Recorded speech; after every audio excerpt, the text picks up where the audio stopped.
IPL সম্প্রচার বন্ধ ইস্যুতে ভারত বাংলাদেশের রাজনৈতিক টানাপোড়েন হলেও অর্থ বাণিজ্যে এর প্রভাব পড়বে না বলে জানিয়েছেন অর্থ উপদেষ্টা ডক্টর সালেউদ্দিন আহমেদ। সচিবালয়ে ক্রয় সংক্রান্ত উপদেষ্টা কমিটির সভা শেষে তিনি বলেন, দিল্লির সাথে সম্পর্কের অবনতি চায় না ঢাকা।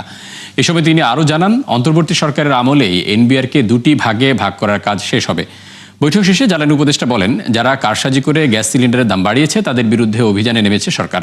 শিগগিরই এই সমস্যার সমাধান হবে। আমার দিক থেকে আমি দেখছি না যে এটা আপনার অর্থনৈতিক সাথে যেটা দরকার আমাদের, এবং যেটা আমরা একদম রেশনাল ওয়েতে ডিসিশন যেগুলো নিচ্ছি সেটা অর্থনীতির সাথে আমার মনে হয় না। অ্যাটলিস্ট আমাদের পারচেজের ব্যাপারে এগুলো আমাদের প্রভাব। স্বাভাবিক যে হয়েছে, এটা একটা কারসাজির মাধ্যমে করা হয়েছে এবং সরকার এই জন্য ব্যবস্থা নিচ্ছে জেলা প্রশাসনের মাধ্যমে এবং পুলিশের মাধ্যমে।